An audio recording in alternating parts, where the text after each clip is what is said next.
Now, one of the big TV events of the week was the return of Challenge Annika on Channel 5 at the weekend. And we marked that moment on the Newscast podcast, available on BBC Sounds, by speaking to Annika herself. And it turns out she listens to Newscast, and she had a little challenge for you, Chris. Indeed. So this was all about... Well, Annika, you should tell us. Well, she's here now. Yes. Hi, Annika. Oh, it's so nice to be chatting to you, Chris. It's lovely to chat to you. You were doing so well with some little personal challenges you were doing in your life. I thought you were ready for a bigger one. World Poetry Day. Yes. Write a poem in the form of haiku. Yes. Well, How did you do? Well, I mean, fortunately, obviously, I've got no end of spare time in weeks like this politically, so I could devote it's been hours. Really quiet this week. It really has. Really so I could quiet. devote every waking hour to the pursuit of haiku, and I can now, rather with nervous trepidation, debut the premiere of the Mason haiku. So here we go. I'm worried about syllable counts and all of that, as well as delivery. 575. Here we go.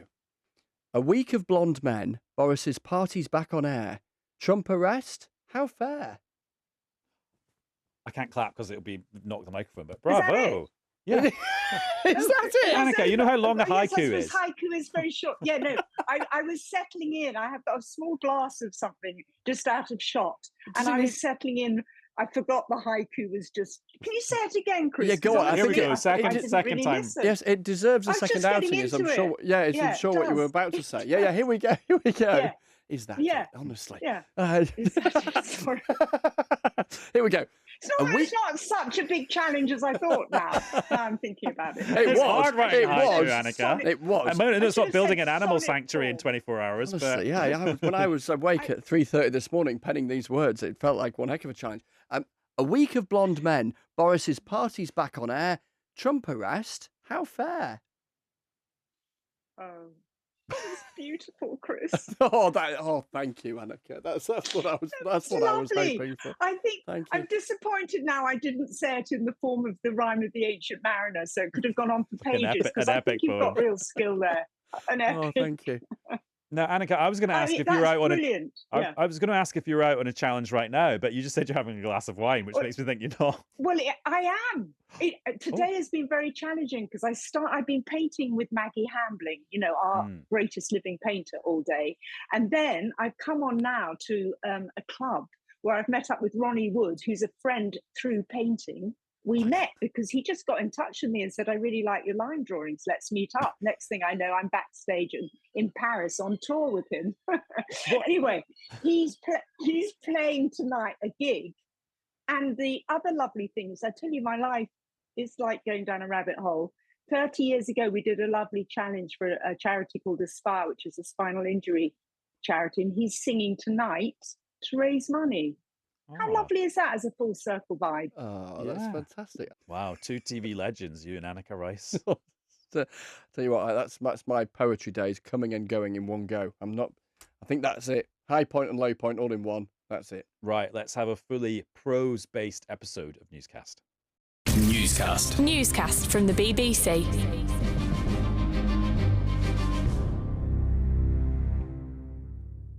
Hello, it's Adam in the studio. And Chris in the studio. And shortly we'll be joined by a former leader of the Conservative Party, but not one of the prime ministers that rebelled over Brexit this week. So that narrows it down. Yeah, to a few. This is like a pub quiz. Yeah. That comes after. That comes after the show. Right. So today, a big figure left the political stage. Nicola Sturgeon had her last ever episode of First Minister's Questions because after Monday, she's not the First Minister anymore. It was her, 286th or 7th, I think? It was a lot. And this is how she sounded. And actually, spoiler alert, she's quite emotional. Words will never adequately convey the gratitude and the awe I hold in my heart for the opportunity I have had to serve as your First Minister. It truly has been the privilege of my lifetime. And with these words, Presiding Officer, I draw it to a close.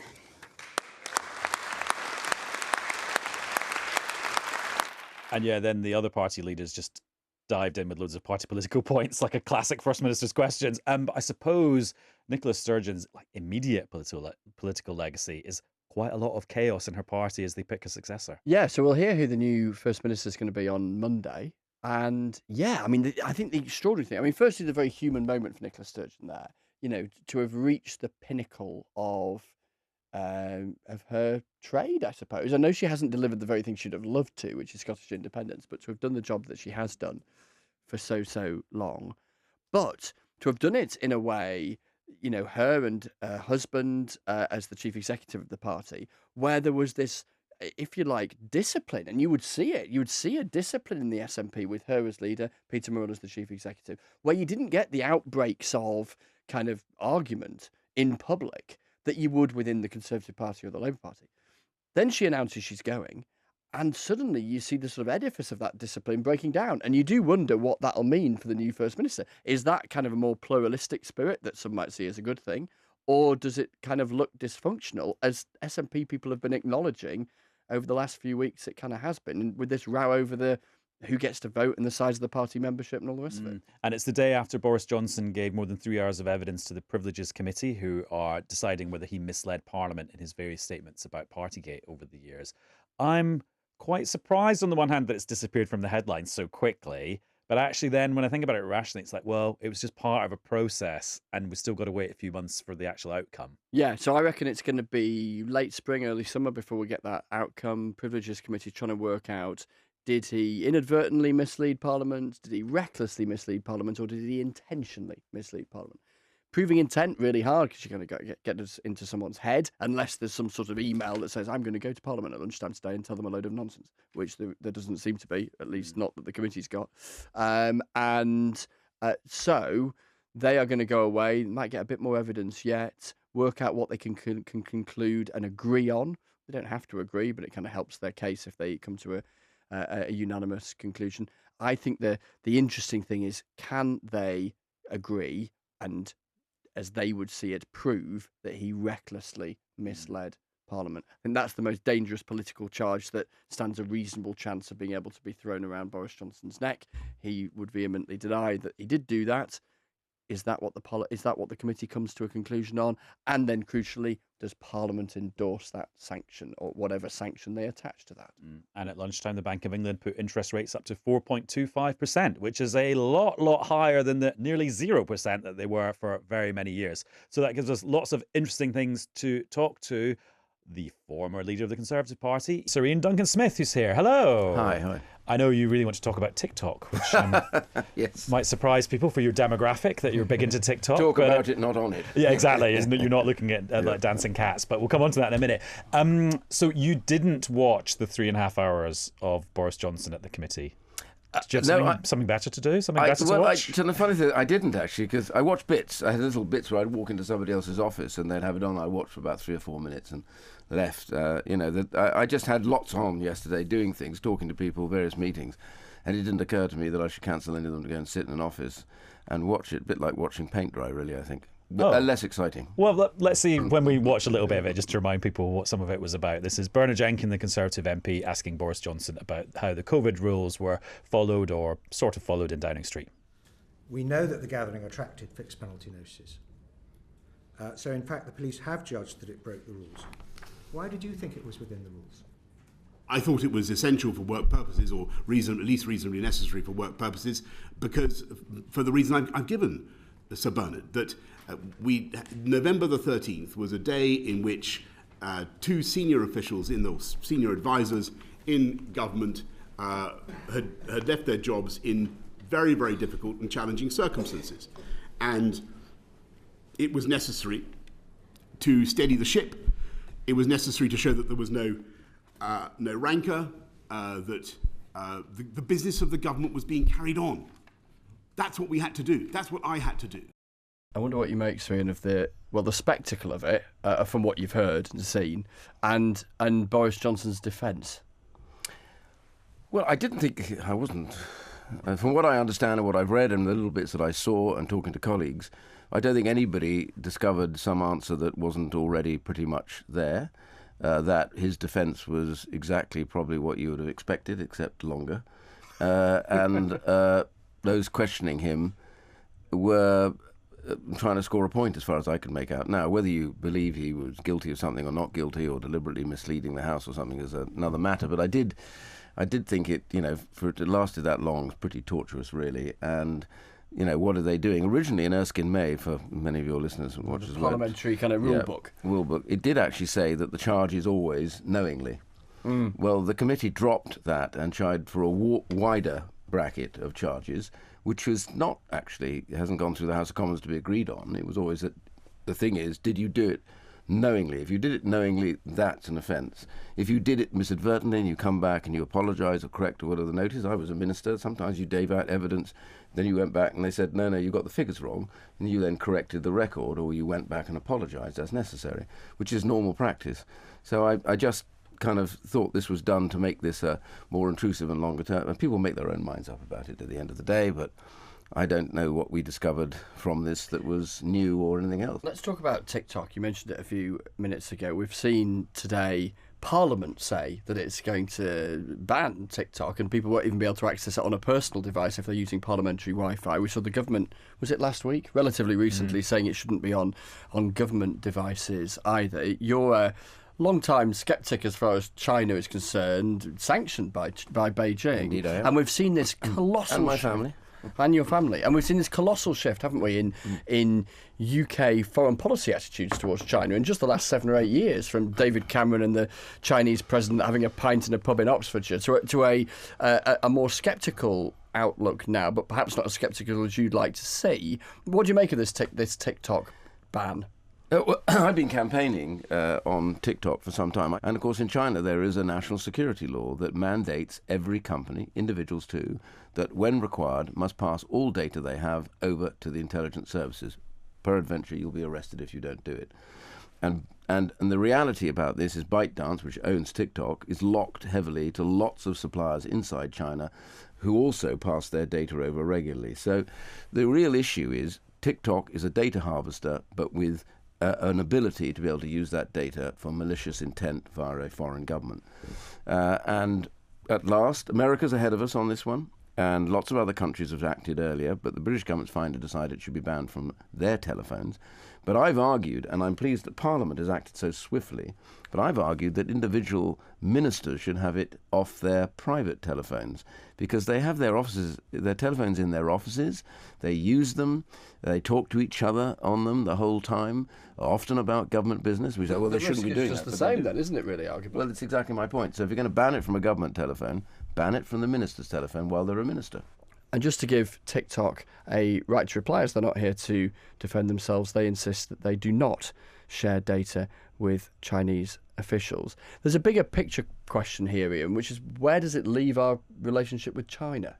I think things have moved on quite fast. I think the golden decade was a major mistake, personally, but it's got worse since David then. Cameron and George Osborne, I mean, big time cozying up to China. Oh, I know. I In the think cabinet you were in. I was, yeah. I did make some comments about it, but I'm not going to break into the confidentiality. But this is a country growing in power, growing in assertiveness, and I just draw attention to something which has gone missing because of all the other stuff going on in the House today, but it's far more important than all this stuff this week, was that President Xi, at the end of his banquet, turned to President Putin and said something along the lines of that we are seeing changes to the biggest there have been for over 100 years. And then he goes on to say, and we will control those changes together. Now, this is a man who has created a war in Ukraine, huge abuses, human rights threats, and another man, another authoritarian state, very powerful, full of money and lots of technology, is basically saying to him, we're together over changing it. And I know what he means. What he's saying is our form of government, our essential unelected dictatorial form of government, is the right government for the world, and we are going to win through against these flaky democracies at some point. This is a real challenge to us, and if we don't want to face it as we run with our businesses to them to get cheaper labour and all the rest of it, all we should recognise is every time they're doing it, they have a very clear purpose. We don't. How do we respond to it then? Because there's a challenge, isn't there, for Western democracies, that the whole of society, the whole of the corporate world on the democratic model is not an instrument of foreign policy in the way that it can be in a state like China, which I guess arguably in a blunt sense puts the West at a strategic disadvantage. But at the same time, we want to preserve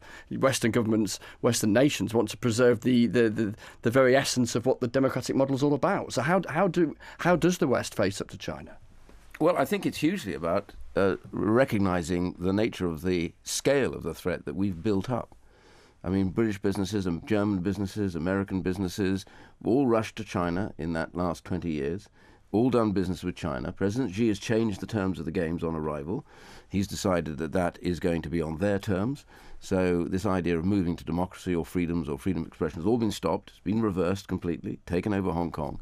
So it's the recognition that something changed in China that has gone missing in Western governments' belief. And what they're feared of is that they'll upset China and therefore lose business. This is the drive. We compete with each other the whole time in the West, so nobody wants to see another country get an advantage over us because we're now calling China out.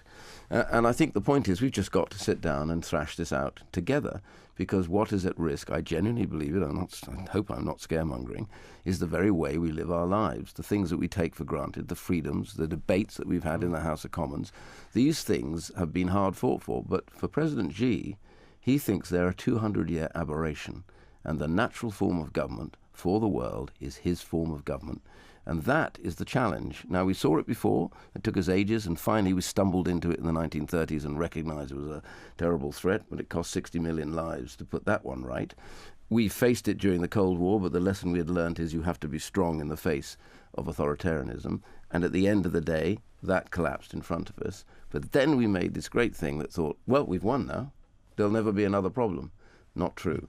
And this is now rising in plain view. The difference is China recognized something about the Soviet Union. It wasn't economically powerful, so the West was able to beat it. They are economically powerful, and they've taken away that one lever that we had over the Soviet Union, and it's a different game altogether now. Another subject, we're getting through them all this time, the economy. So interest rates up again at lunchtime on Thursday. Inflation surprisingly up in the last few months, which people didn't expect. As the granddaddy of universal credit, the big new bit of the benefit system, do you think universal credit is coping with this massive hit to people's living standards in the way that it was intended to? Because the whole point about universal credit is it's mega flexible. You can take it up, take it down. It adds to people's incomes as their circumstances change. You know, UC is performing, and that's why we persuaded, and I'm pleased with the chance of the budget, to do what I'd wanted to do, which is to add the other bit to UC, which is universal support, universal credit, universal support. That's because for the first time, universal credit identifies whole household income. Means now we know who are really coping and not coping. So what we can put alongside that is ways of getting those families that don't cope into remedial help, sorting them out, whether it's debt, drugs, whatever, and then getting them back into the work process. So UC is flexible in that regard. How the government sets the taper is important, because if you drop it down, which is what they've now done, means more people keep more of their income on the way through the benefit system. And of course, it's proved itself working during COVID, because without that, many people would have died because they'd have been queuing up in job centres catching COVID. So it was very flexible. Over 1 million people were taken on in about 3 weeks in COVID. You couldn't have done that with the old legacy systems. So obviously keeping going and changing it is absolutely key. But when it comes to inflation, again, I saw America's put up their interest rates. They're worried. This last bout of increased inflation, unpredicted, in a way you can argue should have been, because this dates back to the period when you actually started planting the crops, when the cost of energy was really high. This is about 2 months after the war in Ukraine starts. You know, when they've harvested, now they're looking to replant. It's that point where energy's high, fertilizer costs are through the roof. I know, because I have some family that have a farm. All of those have taken this period to come through to the harvest price, and that's gone into the network, and then the result is the price suddenly shot up to reflect those. Whether that continues or it comes back down at the next session will be the debate, but I think the bank had no other option, sadly, but to raise interest rates. I hope they'll bring them down fairly soon if this doesn't go through. Final question. I read in various places, Iain, that you might have at some point acquired an extra I in your name. Were you born IAN and then an extra I popped in at some point? No, we added it. My father insisted on it later on. Oh, because, right. of course, I was born in Scotland. Right. And he was a proud Scot. Right. And he said, that when it was put on the register, he then later on said, this is not the right spelling. Oh, right, so it was put on the register as IAN, the kind That's of, right. if you like, English way of It's spelling the it. anglicised way of spelling it. And he said to me when I was about 10, I think it was, or maybe a bit earlier, I'm not sure, but I seem to recall he said to me, I want to change this, and you should have it IAN. I said, fine. And, to be honest with you, I didn't know much of the difference by that. You know my first name's actually Robert. So I'm I Robert didn't know Adam that. Fleming. I've known you for 20 years, I didn't know that. Yeah. Right. So, but I don't go for the whole 3-name things. Just Adam Fleming will do. On my passport it says Robert Adam Fleming. For any identity theft people out there. Well, actually, my first name is George. Oh, right, okay. But I've never How many been- names have you got? Just George Ian. But that was all, so I was called Ian. Right. Thanks for giving us lots of food for thought, Iain Duncan Smith. Pleasure. Now for something completely different. This week the BAFTA nominations came out, and there were 6 for the big BBC One drama The Responder, which is where Martin Freeman plays a police officer in Liverpool. And we can now congratulate the writer of that show, Tony Schumacher. Hi, Tony. Hello. Yes. Congratulations. It's quite something, although harvesting so many nominations.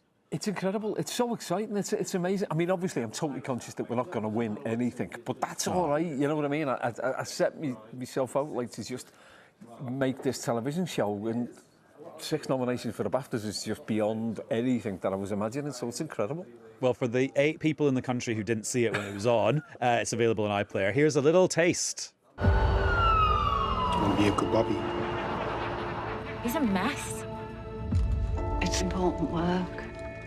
I think it's whack-a-mole. Except the moles wear trackies. You're working for Carl Sweeney, aren't you? Why is he so angry with you? Because I robbed his cocaine. You are? Now, Tony, I mean this in the nicest way, but there are quite a lot of cop shows at the moment. What made yours different? Do you know what? If I knew that, I'd know. I think the reality of it, I think because I was a cop for nearly 13 years, and I'm sure that played a large part of it, the authenticity of it. But also, I love a good cop show, so I'd never criticise anyone who's making them. But I wanted it to be as real as it possibly could be, So let's have a bit of humour, let's have a bit of darkness, and let's make it about the people who aren't committing the murders, the people who aren't, doing these high-profile crimes. Let's make it about the little people, the small people, and just enjoy being in their company. How do you find it now when you sort of look in on, as an observer from the outside, policing? And particularly, I guess, when you see, like in the last few days, policing in the news. We've had this report, haven't we, from Louise Casey, the Baroness who was looking into the Met Police and the culture and standards there. How do you sort of weigh that up, consider that, ponder that when you see it now as an outsider, but someone who spent so long on the inside? You spend hours... You get really introspective, to be honest with you, Chris. And I start thinking about, did I work with people like this? When you hear about these terrible WhatsApp groups and stuff, you think, did I work with people like that? Did I know those guys? And just didn't realise it was happening. But what's interesting is... How do you answer that question? Did you? I don't know. I mean, you wouldn't know, would you? You don't know. I work with 2 bobbies who I thought were really very, very, very close friends. And after I'd left the job and I was driving a taxi for a living, trying to make my way as a writer, I picked up the Liverpool Echo one night and their mugshots were on the front page. And you think, what? I thought I knew these people. They'd done something bad. Yeah, the pair of them went to prison for corruption. And, so you have this weird thing where you sort of... It's difficult to say, do you know these people? Because by definition, you don't know. You just don't know. But there's aspects of the recent reports, and there's aspects of WhatsApp groups, and there's, when you do look at that and you do think, you know what, maybe it is there, it definitely is. But what was interesting was this morning, funny enough, I spoke at Merseyside Police about mental health and policing They'd invited me in years ago before these BAFTA nominations come out and my fee went up, you know. But, I went in to talk to them. And what was quite interesting was, for me, who joined the police in 1996, was the difference in supervision. It felt different. It felt more professional than when I joined. Now, whether or not that's just because I'm in a police training centre where recruits are coming in and everyone's trying their best, I don't know. But it felt better. Fundamentally, policing is, you know, it's in a state of flux. I think society is changing so quickly now, and police forces are struggling to cope. You look at what's happening in the Met, you know, with the Casey report. It's, you know, we've got police forces in special measures around the country. I think GMP was in special measures for a while. You know, there's real problems, and I think the issues like this come from the top. We see the government, you know, with Boris Johnson and government, when he was, at the helm, that if you've got somebody at the top in management, I'm not talking at the very, very top, I'm talking about senior management who are maybe not doing the job in a way that it should be done.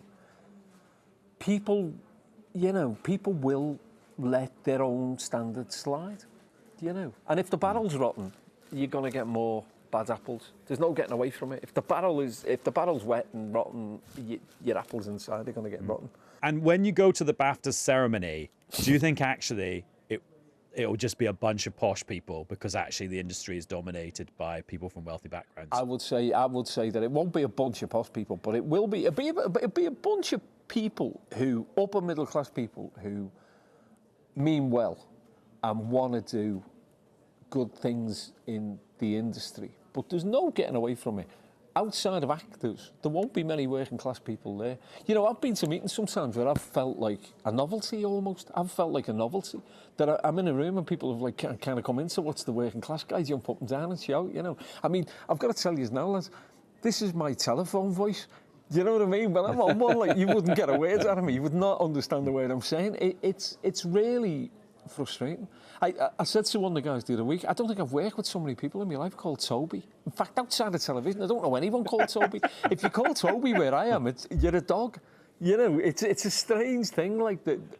And you know, you hope that people like me coming through will get a few more on the table. You know, is it changing though? I mean, I often wonder.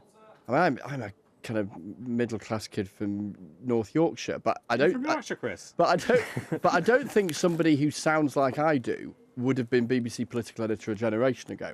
So I think there is a change that's happening, and I guess is it happening in your world of television as well? And do you see that change happening? I feel like a bit of an outlier, to be honest with you. Whether or not I am, or whether or not that's my own prejudices, I don't know, you know. And there's a big thing as well, is that I don't want anyone who's, you know, middle class or upper middle class, I don't want anyone feeling bad about doing what they do. I want people to do what they do and love what they do. All I want is I want people to just think about, you know, reaching out to other communities. Tony, before I let you go, do you want to give us the scoop on what's coming up next, what you're writing next, or is it going to be Responder 2? It is Responder 2, but I'm also doing a couple of other projects, both with the BBC, which is exciting because I just love the BBC, and I'm not just saying that because you're paying me mortgage. It is, I think the BBC is one of the greatest organisations on earth.